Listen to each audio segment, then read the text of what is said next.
Nous sommes dans le mois de l'insertion. On parle d'un forum de l'insertion qui aura lieu demain à Wissembourg. Venez nombreux, c'est organisé par Laurence Bricat. Vous attendez beaucoup de monde. Quel est le profil des gens qui vont venir demain ici?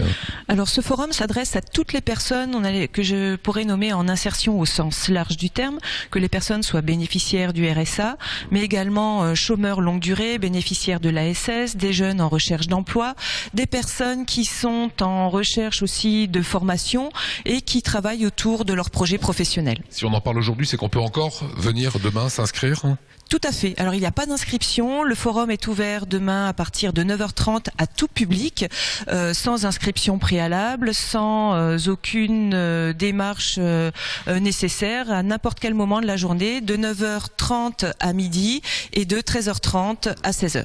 Voilà, la finalité, c'est de retrouver du boulot, c'est de donner de l'information à des personnes qui touchent le RSA et qui recherchent un travail, c'est cela? Tout à fait. Alors, un des premiers objectifs, c'est effectivement la reprise d'activité, mais qui dit reprise d'activité dit peut-être aussi des étapes préalables, que ce soit de la formation. Donc, seront également présents l'ensemble des organismes de formation qui sont présents sur le territoire, mais également toutes les démarches de soins qui sont parfois nécessaires avant de retrouver une activité. Qui dit activité professionnelle dit aussi faire garder ses enfants. Donc la caisse d'allocation familiale sera là aussi pour informer le public sur les différents modes de garde, sur les aides aux modes de garde.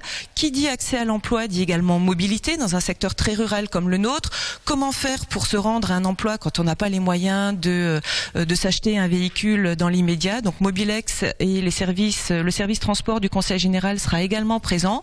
L'autopartage, le covoiturage, le temps de déplacement, les coûts des déplacements avec ces différents modes de transport. Tout ce que fait le département sera proposé en quelque sorte ici. Est-ce que c'est difficile pour des gens au RSA de se remettre au boulot?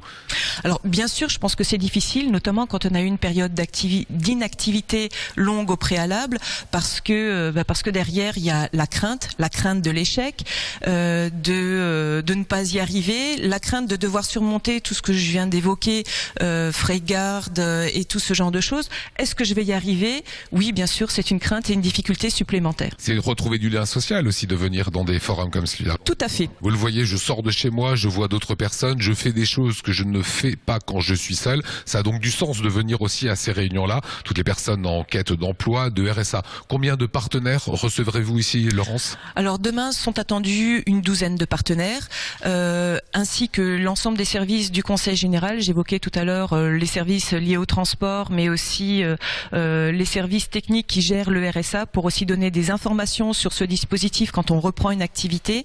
Donc toutes les informations disponibles sur ce site demain. Voilà, pas que le territoire de Wissembourg. Si on vient d'ailleurs du département, on peut venir, on aura l'information. La porte est ouverte à tout le monde, donc bien sûr tout le monde peut venir ici. Rendez-vous donc demain à 9h30 ici dans cette maison du Conseil départemental.